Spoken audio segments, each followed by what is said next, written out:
दिल को छू लेने वाली आज की कहानी।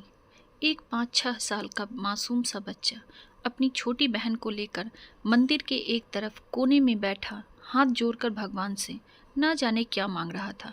कपड़े में मैल लगा हुआ था मगर निहायत साफ। उसके नन्हे नन्हे से गाल आंसुओं से भीग चुके थे। बहुत लोग उसकी तरफ आकर्षित थे और वह बिल्कुल अनजान अपने भगवान से बातों में लगा हुआ था। जैसे ही वह उठा, एक अजनबी ने उसका नन्हा सा हाथ पकड़ा और पूछा, क्या मांगा भगवान से? उसने कहा, मेरे पापा मर गए हैं, उनके लिए स्वर्ग। मेरी माँ रोती रहती है, उनके लिए सब्र। मेरी बहन माँ से कपड़े सामान मांगती है, उसके लिए पैसे। तुम स्कूल जाते हो? अजनबी का सवाल स्वाभाविक सा सवाल था। हाँ जाता हूँ, उसने कहा। किस क्लास में पढ़ते हो? अजनबी ने पूछा। नहीं अंकल, पढ़ने नहीं जाता। माँ चने बना देती है, वह स्कूल के बच्चों को बेचता हूँ। बहुत सारे बच्चे मुझसे चने खरीदते हैं, हमारा यही काम धंधा है। बच्चे का एक एक शब्द मेरी रूह में उतर रहा था। बुराई करना कैसे पाप है? भाग्य उदय कब होगा? तुम्हारा कोई रिश्तेदार? ना चाहते हुए भी अजनबी बच्चे से पूछ बैठा। पता नहीं, माँ कहती है गरीब का कोई रिश्तेदार नहीं होता।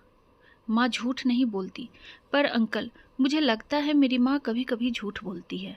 जब हम खाना खाते हैं हमें देखती रहती है। जब कहता हूँ माँ तुम भी खाओ, तो कहती है मैंने खा लिया था। उस समय लगता है माँ झूठ बोलती है। बेटा, अगर तुम्हारे घर का खर्च मिल जाए तो पढ़ाई करोगे? बिल्कुल नहीं, पढ़ाई करने वाले गरीबों से नफरत करते हैं अंकल। हमें किसी पढ़े हुए ने कभी नहीं पूछा, पास से गुजर जाते हैं। अजनबी हैरान भी था और शर्मिंदा भी। फिर उसने कहा, हर दिन इसी मंदिर में आता हूँ, कभी किसी ने नहीं पूछा। यहाँ सब आने वाले मेरे पिताजी को जानते थे, मगर हमें कोई नहीं जानता। बच्चा जोर जोर से रोने लगा। अंकल, जब बाप मर जाता है तो सब अजनबी क्यों हो जाते हैं? मेरे पास इसका कोई जवाब नहीं था।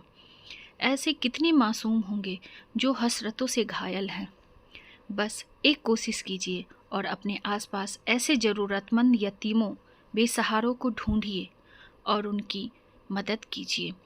कि क्या राय है हमें कमेंट बॉक्स में ज़रूर बताइए। वीडियो अच्छी लगी तो लाइक और शेयर कर दीजिए और चैनल को सब्सक्राइब कर दीजिए। Thank you.